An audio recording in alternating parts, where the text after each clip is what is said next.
Librería Buena Prensa presenta.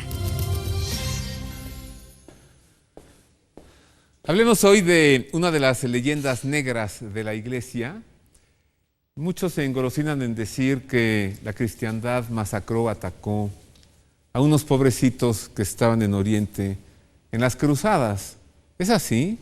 ¿O realmente fue la defensa de la cristiandad ante la amenaza, la inminencia del ataque de los sarracenos contra Europa? El que pega primero pega dos veces, y así comenzaron las cruzadas. Además, tenían la noble inspiración de los altos valores de la cristiandad. Hablemos pues de las cruzadas. ¿Cuántas fueron? ¿Quiénes fueron los predicadores, los santos involucrados en las cruzadas? ¿Y en qué consistieron? Y finalmente preguntémonos, ¿sirvieron de algo las cruzadas? ¿Cuál es el legado que nos queda hoy? El testimonio también en la fe a partir de las cruzadas. Acompáñenos.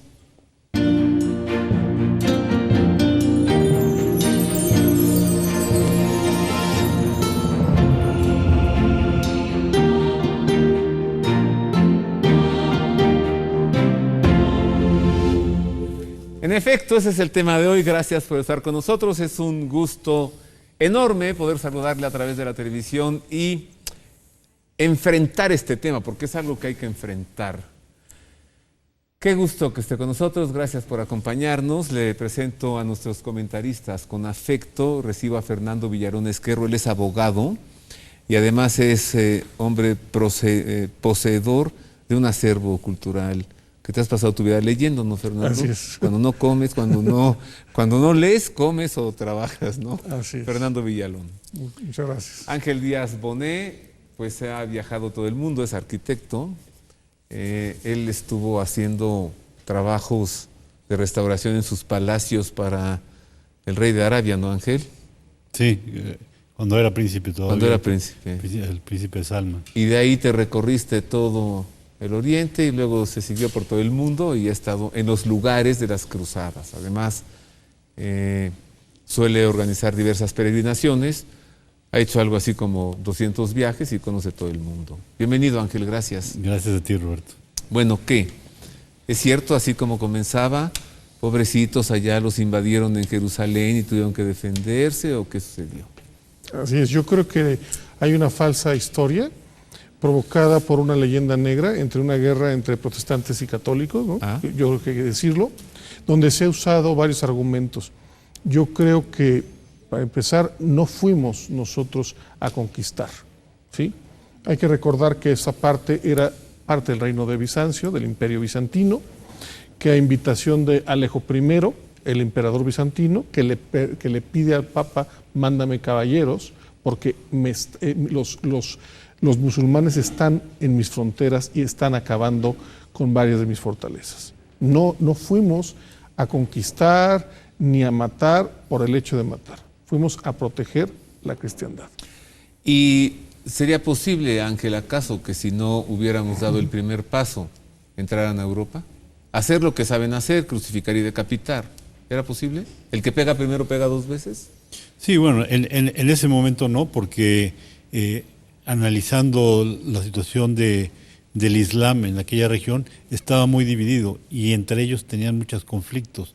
Entonces es muy difícil identificar al enemigo, ¿no? Porque hacías los arreglos con una dinastía, con un grupo de ellos, y al final esos acuerdos ya no valían. ¿Por qué? Porque ya estaba otro grupo, ¿no? Entonces en las subsecuentes cruzadas, no en la primera, que es un triunfo completo y sonado, va a haber alianzas, pero esas alianzas no siempre se van a respetar, porque al final con que te ves aliado, pues ya no opera y hay otro gobernante. Entonces estaba muy dividido, y dentro de esa diversidad de grupos islámicos, pues había unos tolerantes y digamos honorables, y otros totalmente bandidos, y que eran principalmente los de origen turco, ¿no? Más incluso que los árabes. Ese era el contexto en Oriente. ¿Y en Europa qué pasaba, Fernando? Bueno, en Europa tenemos una feudalización, tenemos muchos de los príncipes católicos peleándose entre sí, pero tenemos grandes papas tratando de unir esa cristiandad. Por otra parte, hay que recordar que el Islam en unos cuantos años quitó toda la parte cristiana, o sea, toda la parte tomó todos los viejos lugares, Siria, Jerusalén, Egipto, Túnez, toda esta parte, y entró a la península ibérica, ¿no? Con una destrucción y con un barbarismo, porque no entraron solamente, como también se nos ha hecho creer, que entraron solamente a cultivar a España, que hay parte de razón.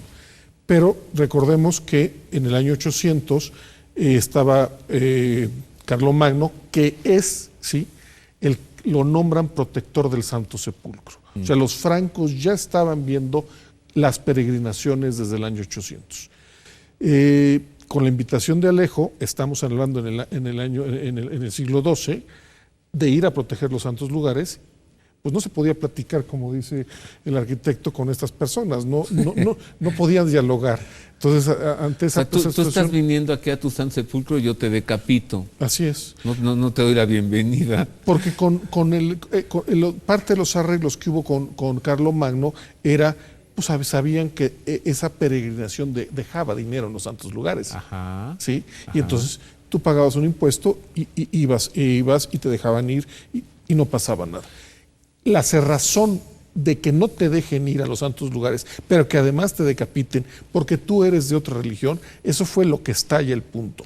Y esto fue lo que yo quisiera ver si es posible destacar, que en el fondo de todo este asunto hay una cuestión religiosa, o sea, claro, que es todos contra Cristo, porque así nos lo dijo el profeta Mahoma, ¿no? Preparamos una investigación para usted. Vamos a ver una por una las cruzadas. Comencemos con las primeras y luego el análisis. Las 8 cruzadas tuvieron lugar entre los siglos XI y XIII, cuando la Iglesia vio surgir a las órdenes militares, los caballeros de la Orden del Hospital de San Juan de Jerusalén en el año 1113, los caballeros de la Orden del Temple en 1118 y los caballeros teutónicos en 1190.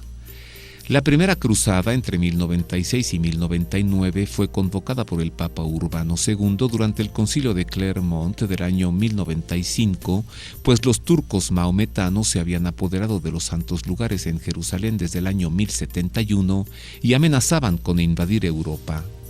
El fraile francés Pedro el Ermitaño, tras predicar la necesidad de rescatar los santos lugares de manos infieles musulmanas, luego de obtener victorias en algunas poblaciones, llegó a Constantinopla con un ejército de 20.000 combatientes integrado por campesinos y familias que, carentes de formación militar, fueron masacrados por el emir Seljuki de Mosul.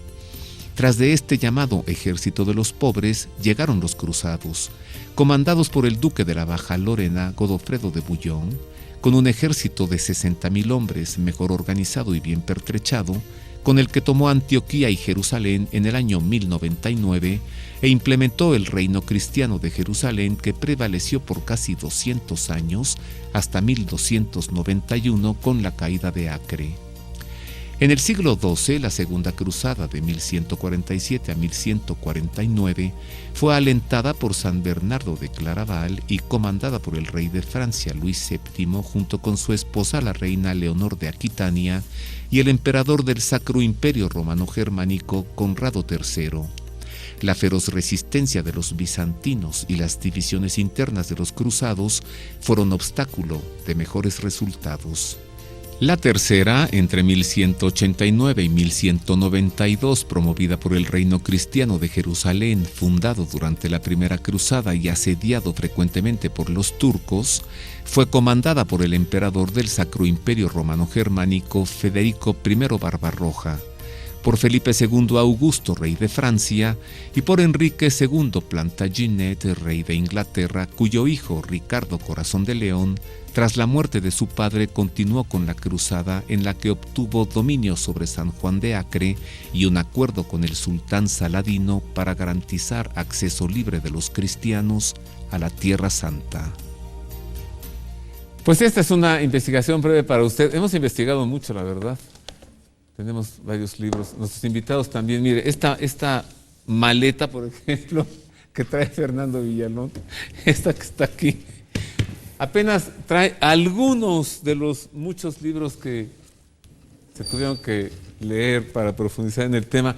Me decías que muchos, pocos, son escritos en español, ¿verdad? Sí, yo creo que los grandes temas del medievo son europeos. Ajá. Son franceses, alemanes, exactamente. Entonces, a nosotros nos hace falta meternos en esa gran epopeya que fue el medievo, que además es la mitad duró 1000 años. Claro. Que es otra de las grandes mentiras, ¿no? No dice el Salmo, 1000 años en tu presencia son un ayer que pasó. Bueno, pues esto fue antier, entonces. Así es. La primera cruzada entonces fue un fracaso, una masacre. Pedro el Ermitaño se emociona y lleva a campesinos, ¿sí? Y los masacran. Sí, realmente no fue una cruzada formal. Ellos se adelantaron, el entusiasmo los cegó, van sin organización. Pedro el Ermitaño al final se le desbalaga a todo el mundo, ya andaban saqueando, porque se adelantaron a lo que debía. Ya cuando vienen los príncipes y viene ya todo el contingente, pues va a ser otra cosa, ¿no? Porque ya cuando llegan los caballeros. Llegan los caballeros y llevan el orden militar, ¿no? O sea, hay jerarquía, hay órdenes y no te puede echar. En las cruzadas, el que se regresaba, se les comulgaba, ¿sí?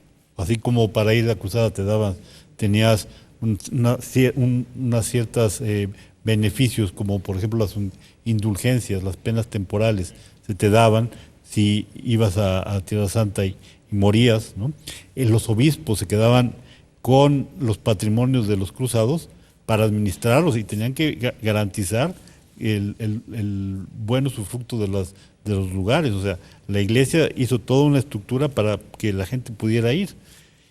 Ir a la cruzada era un peregrinaje, porque si bien la gente iba anteriormente a peregrinar arriesgando la vida con un costo tremendo, porque había que pagar peajes, había que pagar pues varios años de no trabajar, porque el viaje se hacía no en 3 o 4 días, sino se hacía por meses para llegar y luego si había algún problema y luego regresar enfermo.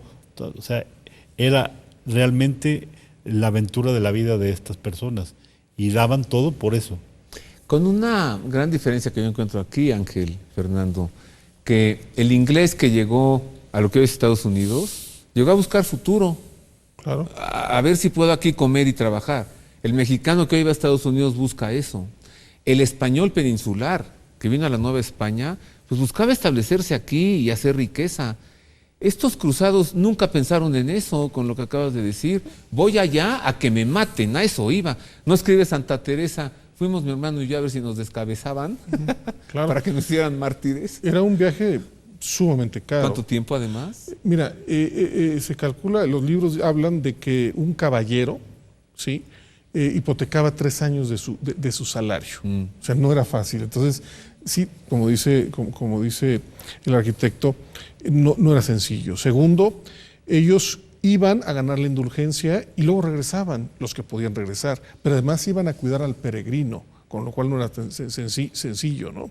Es pagar tu viaje, pagar los viáticos, pagar toda esta situación.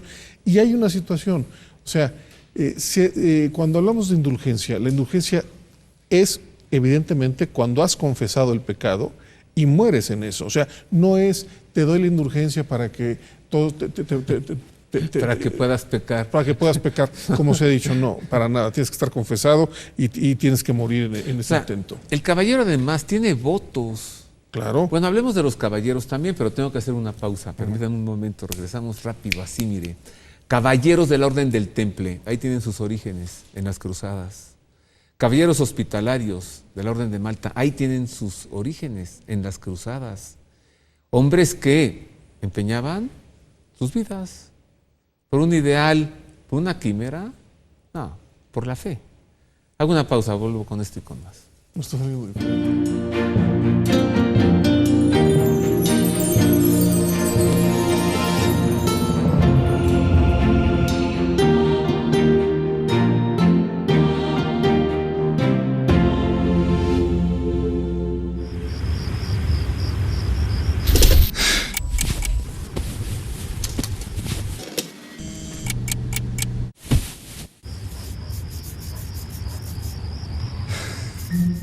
duerme. Subzeta, inductor natural del sueño. Contiene melatonina natural. Es sublingual de rápido efecto y no crea adicción. Encuéntralo en sus presentaciones de 3 y 5 miligramos. Mejor duerme. Subzeta es de Medix. Ya está disponible el disco de audio, el disco compacto Oraciones para Sustento del Alma, con duración de 80 minutos y con 33 oraciones que nos permiten entrar en contacto con Dios, con la Virgen María y con los santos, mientras realizamos trayectos o alguna actividad o simplemente en descanso y poniendo la atención para dialogar con Dios. Algunas de estas 33 oraciones, la oración diaria, para poner nuestra vida en manos de Dios, el ofrecimiento a la Santísima Virgen, al Ángel de la Guarda, el abandono en Dios, la coraza de San Patricio para evitar influencias del mal, a la Virgen del Carmen, la salve, la comunión espiritual, para pedir por los enfermos, por los sacerdotes, por los ancianos, para invocar a San Miguel Arcángel, para pedir por los hijos o para pedir los dones del Espíritu Santo, orar durante tiempos difíciles, en la muerte de un ser querido, la letanía de la humildad y orar antes de dormir, entre algunas de estas 33 oraciones del disco compacto de audio Oraciones para Sustento del Alma.